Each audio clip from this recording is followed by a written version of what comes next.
saw that all-day cloud cover again, and it's a much welcome change of pace since we've been seeing those clear skies. Now, we're getting a closer idea of what this weather is going to look like as we start to look at Thanksgiving travel. Steve and I have been talking all week about what kind of cold weather could make its way into the area. Right now, we're seeing that slow, small temperature change over the last 24 hours. Believe it or not, down there in those 50s, only getting down into those upper 40s, then right back into those 50s. And that's continuing what we're going to see throughout the rest of this weekend, because we're going to be holding on to these light rain showers for a couple more days. Right now, we're looking at those temperatures right now across the entire Concho Valley. 54 here in San Angelo. Everybody else joining us in those mid to lower 50s.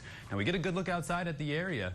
We can see that we're holding on to the nice shade of green, everybody in that nice uniform, sort of cooling and warming. So these clouds are trapping a lot of heat, keeping the temperature really dispersed across the entire region. But this colder wave of air that's going to be making its way in by a couple of weeks from now, we have our eye locked on it because we're going to see this warming trend, which is going to signal that colder weather. Right now, we're seeing the moisture content out there in the atmosphere really kind of staying in those saturation points with those cloudier temperatures. It's only going to take a little bit to see that on-off cloud cover. Every once in a while, we'll get a good pocket of warm or cold air make its way across those clouds, and that's going to kick off some of those spotty showers. We've been seeing a lot of light drizzle across the entire region. Right now, we're seeing that comparison across the rest of the nation. We're seeing those cooler temperatures to the north, but we're watching this moisture and this heat get pulled up into the Ohio River Valley. In fact, they could see some warmer temperatures up into the 70s that we're going to see later on this week before we see this huge plunge in cold temperatures. Right now, we're watching the moisture continue to be pushed off to the south and then pulled off to the east. That's creating that stationary boundary that's really going to linger around the Gulf Coast for a couple more days before we start to see some of this stronger troughing push it off to the east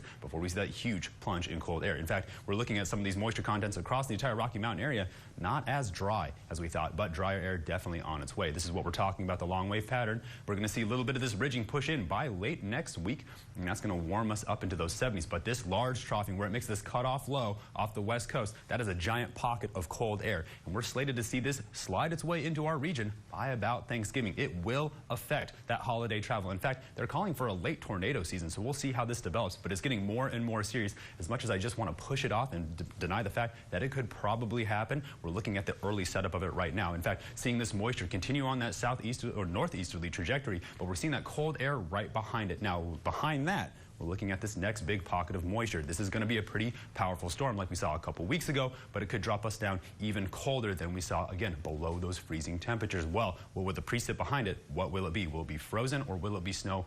We're going to find out. We're going to continue to watch these showers on and off across the entire region, continuing to track them as they make their way across parts of the northern Concho Valley, but we're going to see more storms push in from the south by the end of this weekend. We're going to continue to see this on-off spotty shower activity. Now, by the time we start to look at that parade, we're going to see a small break. Could see some drizzle, and then it's going to come right back in the afternoon. Now, as we start to make our way towards Sunday and Monday, watch how much moisture starts to make its way up from the south. First, we see those clouds, then a huge explosion of moisture, letting us know that that strong southerly flow is back, signaling that prefrontal warming. That's going to push us up into the 70s, but tonight, we're just going to drop down into those 50s, only a couple more degrees. We could continue to still see some rain shower activity. Then tomorrow for that parade, we're up into those 60s, still holding onto that cloud cover, still seeing that drizzle, and that's going to take us all the way out until about Wednesday or Thursday. We're going to be holding on to these 60s and still seeing the opportunity for rain shower activity. Now, as those clouds start to clear up and we start to warm up, we're going to continue to monitor this activity for that huge drop in temperatures. It could be coming, but look at that. We're pushing up into those mid-70s. Stay tuned with more after the break. You're watching KSAN News at 5.